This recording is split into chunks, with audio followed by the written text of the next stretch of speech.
Welcome everyone to Monday Morning Morons for March 5th, 2018. This week, let's start with a checkup on the direction of the Democratic Party as they gear up for the midterm elections this year. California Democrats deny Senator Feinstein an endorsement. Senator Feinstein, for those who may not know, is a longtime Democratic senator from California, first elected in 1992. She's the ranking Democrat on the Senate Judiciary Committee, as well as former chair of the Senate Intelligence Committee. In other words, she's a pretty high-profile Democratic leader in the Senate. For context, here's one of Feinstein's most memorable quotes. If I could have gotten 51 votes in the Senate of the United States for an outright ban, picking up every one of them, Mr. and Mrs. America, turn them all in, I would have done it. That was her on 60 Minutes just after she managed to pass the 1994 Clinton assault weapons ban, openly admitting that if she could get enough votes, she'd pass an outright ban on all guns, period. So that's the politician Democratic delegates in California are not endorsing. And why? Well, in the words of her challenger, she's not progressive enough. He faulted Feinstein for her initial approach to President Donald Trump, which infuriated Democratic activists here, mocking her for saying last August that she believed Trump can be a good president if he had the ability to learn and to change. We demand passion, not patience. We speak truth to power, said DeLeon, and we've never been fooled into thinking that Donald Trump can be a good president. Being good sometimes is not good enough. That's right. She had the audacity to say something other than Donald Trump is Hitler reincarnated.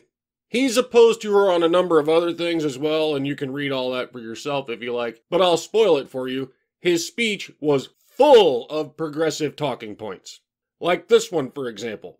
He said he would never have supported prosecuting 13-year-olds as adults in a criminal justice system propped up by institutional racism, an apparent reference to her support for the 1994 crime bill. Institutional racism. Progressive Talking Points 101. He's still got a long road ahead of him to unseat her, but the fact that 54% of California delegates voted in favor of him instead of her kind of tells you where the party is headed. If you thought electing Trump would send these idiots a message, well, sorry to inform you, but they still aren't listening. They're barreling full steam ahead into Crazyville, and they want to drag all of us with them.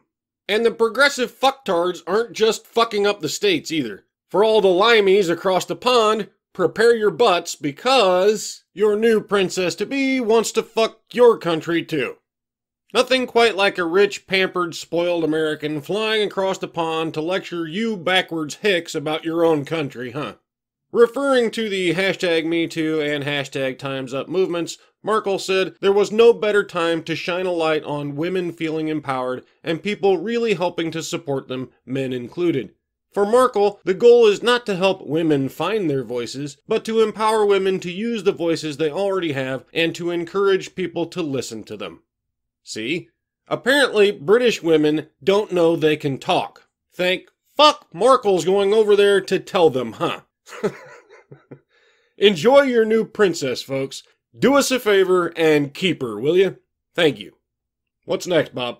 Black Panther proves that diversity sells, but is Hollywood buying it? The least diverse movie ever made proves diversity sells. Yeah, right. Fuck off, Bob. I'm not taking that bait. Johnny Walker is being replaced by Jane on some bottles. Oh, for fuck's sake.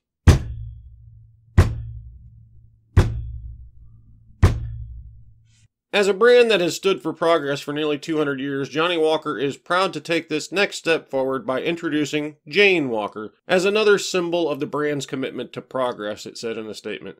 Because we just know women will feel a whole lot better when they're represented on liquor bottles? Seriously? Is this how far we've fallen? Priced around $34, the special edition bottles will go on sale in the U.S. in March to coincide with Women's History Month and International Women's Day. Ah, okay, I see now. It's a marketing stunt to boost sales. Well, okay, If you think women are more likely to buy a bottle of scotch with a woman on the label, more power to you. Personally, I think when women want to get hammered, they couldn't care less what's on the fucking label, but you know, whatever. I'm sure you've got a marketing team full of experts telling you this dumb shit, so who am I to argue?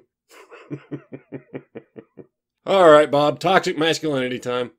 Brooklyn woman busted for poisoning her friend's cheesecake in bid to steal her identity. Thanks to Gopher's World over on Minds again for this one.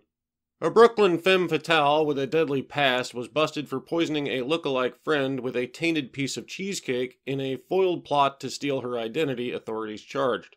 Raven-haired suspect Victoria Nazarova, 42, was jailed without bail for serving up the deadly dessert and then creating a cover-up scene that looked like a suicide, according to authorities. This is a bizarre and twisted crime that could have resulted in the death of a Queens woman whose only fault was that they shared similar features, said Queens District Attorney Richard Brown. Authorities said Nazarova brought the cake laced with phenazepam. I am terrible with fucking drug names. Why can't they just call him, I don't know, Bob or something?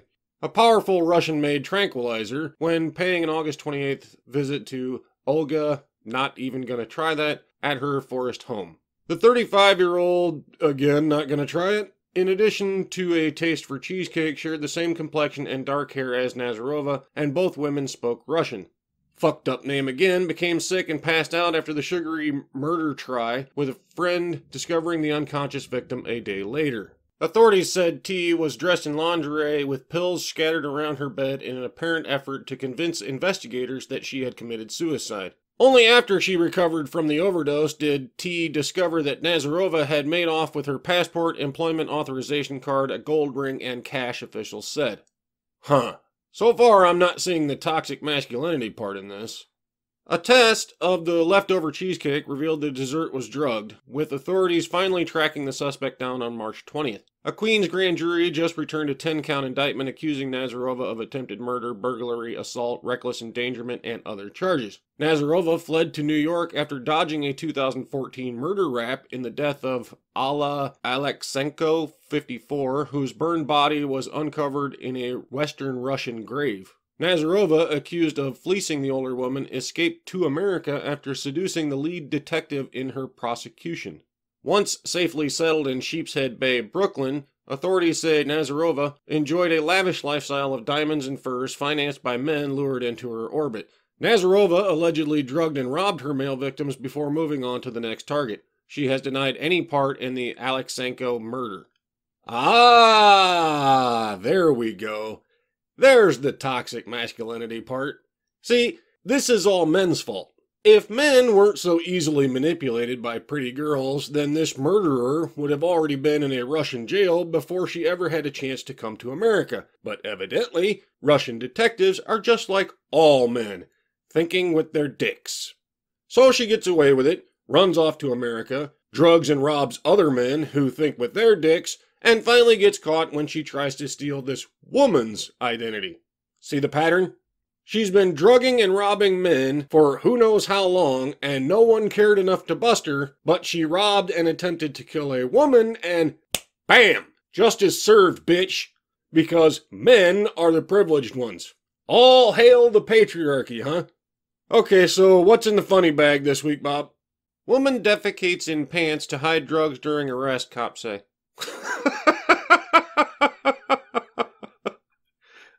Oh boy.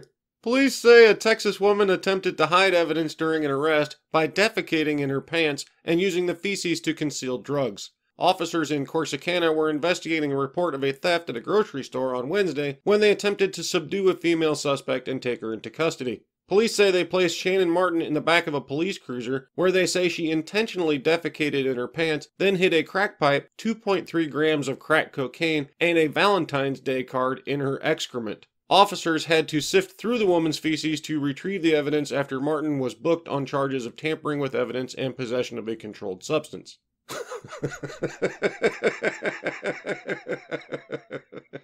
Just one of the many, many reasons I never wanted to be a cop.